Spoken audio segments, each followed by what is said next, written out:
Greetings and peace, Dithda. Before we begin the Cornish funeral rites, a peculiar cherishing of mournful customs, I first thought it to be of paramount importance to read from Death and Burial of Elizabeth, Matheno's Lessons, the Ministry of Death. When John was 12 years old, his mother died, and neighbors laid her body in a tomb among her kindred in the Hebron burying ground, and near to Zachariah's tomb. And John was deeply grieved. He wept. Matheno said, "It is not well to weep because of death. Death is no enemy of man. It is a friend who, when the work of life is done, just cuts the cord that binds the human boat to earth, that it may sail on smoother seas." No language can describe a mother's worth, and yours was tried and true, but she was not called hence until her task was done. The cause of death are always for the best, for we are solving problems there as well as here, and one is sure to find himself where he can solve his problems best. It is but selfishness that makes one wish to call again to earth departed souls. Then let your mother rest in peace. Just let her noble life be strength and inspiration unto you. And that is within the Holy Quran of the Moorish Holy Temple of Science, Noble Drew Ali, in the lost 18 years of Jesus. So let's begin the Cornish funeral rites. In every little hamlet there is a carpenter and a joiner, who is by favor and custom the undertaker. There is no event among these people more illustrative of character traits and the peculiar cherishing of mournful customs than the Cornish funeral. No work is done for half a score of miles round about on funeral days. All festive or political occasions fail to draw together such Cornish crowds as the burial of the lowliest man or woman of Cornwall. The assemblages never number less than many hundreds, and usually comprise many thousands of cousin Jacks, as all Cornishmen are called, and all call each other, while the burial of a Cornish farmer, miner, or fisherman will often attract far greater crowds than that of the greatest and noblest lords. To illustrate this singular outposting on funeral occasions, in 1870 the body of a praised miner who had emigrated to Colorado and had been accidentally killed in one of the mines of that state was brought back here for burial. The entire population of Cornwall is less than 500,000 souls, yet more than 100,000 Cornish folk attended this funeral. Indeed, brothers, uniting, but they should support the brother like that while he's alive. Everyone should support each other like that. Every little hamlet has its carpenter and joiner. From time immemorial, this personage has possessed extraordinary dignity from the fact that by favor and custom he is also the undertaker. His shop, which is also his home, where his apprentice lives with him, is regarded with extreme awe. It contains the funeral tackle, the necessary implements for burial, which have been handed down through generations, and whose preservation himself and his wife exercise and display extraordinary anxiety and pride. The people are universally superstitious regarding all these articles, and if any are accidentally seen lying about, they exhibit genuine awe and fear. In fact, they are intensely and hereditarily keen in all death portents. Attach the greatest significance to the slightest token, and it is said can smell a funeral from Bodmin to Penzance. At the discovery of the faintest aroma of coffin varnish in any Cornwall hamlet, every body is astir. Men and women gather in the streets, and women rush into each other's houses with the welcome mournful news.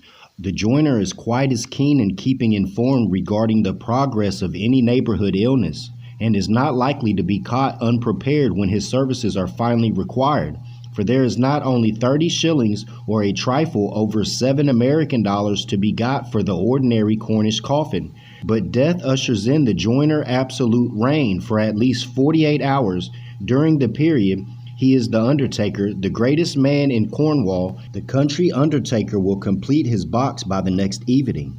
It is always the same in Cornwall, of pine stain, a rich dark cherry with 2 heavy handles on each side. The huge enameled plate on top upholstered with carpenter's shavings and cheap white muslin, and provided with a stout rope handle like that of an emigrant chest at the head and foot. No carts, wagons, or carriers are ever seen here at a funeral, unless it be one of some member of a noble family. The delivery of the coffin for laying out has therefore been for generations a matter of importance, and rude ceremony and always by hand.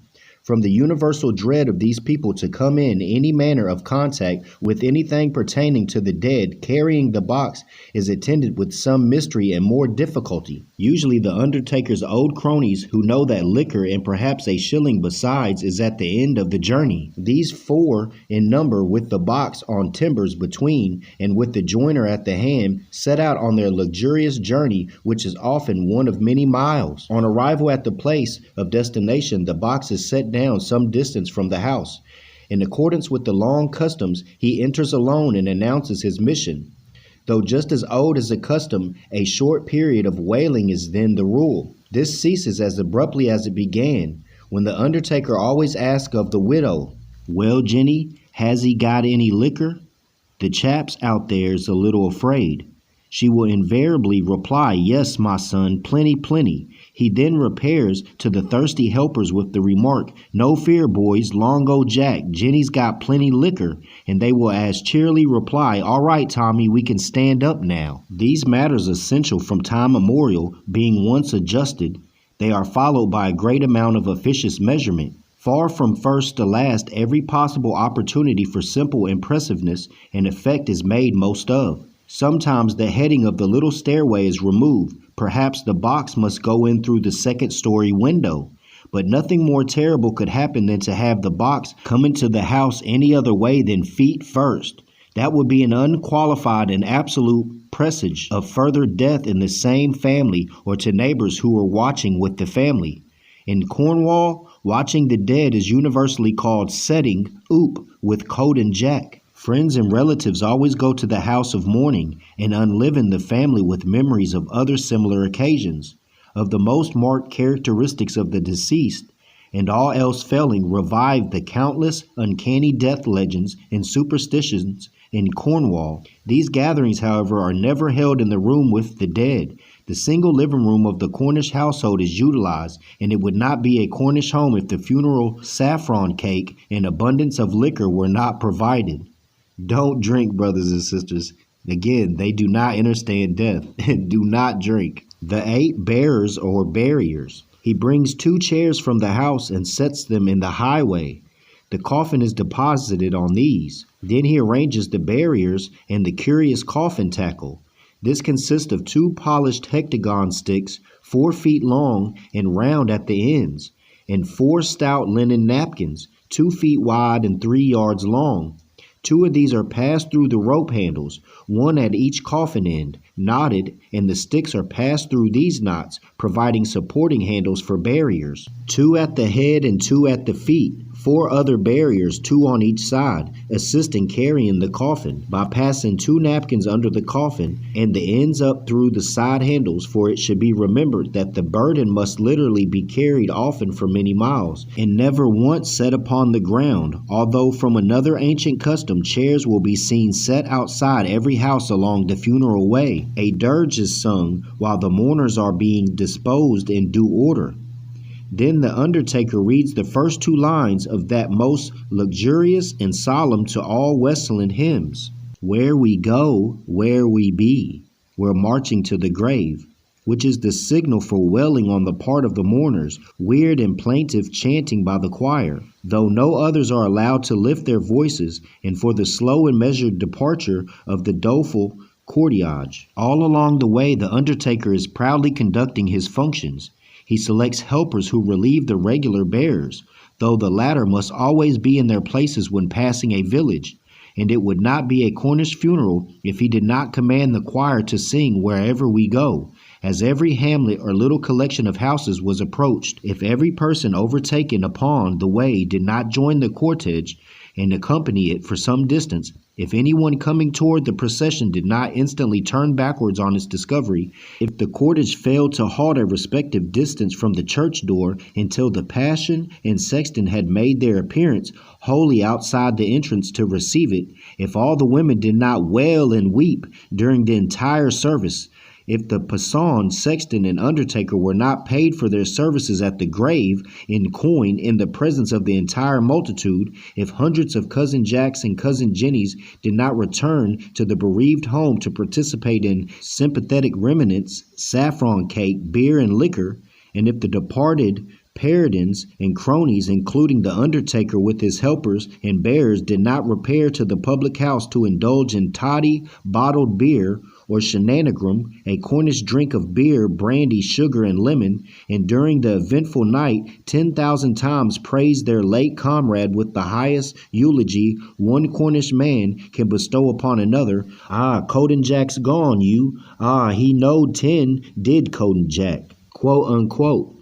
So the demonstration, the Cornish funeral rites, I wanted to show my brothers and sisters as far as being spiritually lost and not really understanding death. Death is no enemy of man. It is a friend who, when the work of life is done, just cuts the cord that binds the human boat to earth, that it may sail on smoother seas. No language can describe a mother's worth, and yours was tried and true. But she was not called hence until her task were done. The cause of death are always for the best, for we are solving problems there as well as here, and one is sure to find himself where he can solve his problems best. So as we seen, the undertaker and all them, they didn't care. They wanted to get their gold mazuna, their gold coin, and they wanted to get them some liquor to wet their whistles. That's all they cared about, brothers and sisters. But I'm going to leave you and close with this. Chapter 7, the Council of the Seven of the World. 17. The priesthood cannot be reformed. It is already dead. Its greatest needs are graves and funeral chants. The New Age calls for liberty, the kind that makes each man a priest, enables him to go alone and lay his offerings on the shrine of Allah. That is the higher degrees for Circle 7 and Questionnaire, the mysteries of the silent brotherhood of the East. That's all the preachers or the reverends do now. They either show up to act like they can make a woman and man in union as marriage, or they show up for a funeral. Other than that, what are they teaching you? What is their service to humanity? Because they're not teaching you in these temples or these churches. They only show up for marriages and funeral chants. And Casper said, in Persia, people walk in fear. They do the good for fear to do the wrong. The devil is the greatest power in our land, and though a myth, he dandles on his knees, both youth and age. Our land is dark, and evil prospers in the dark. Fear rides on every passing breeze, and lurks in every form of life. The fear of evil is a myth, is an illusion and snare, but it will live until some mighty power shall come to raise the ethers to the plane of light. When this shall come to pass, the Magian land will glory in the light. The soul of Persia calls for light.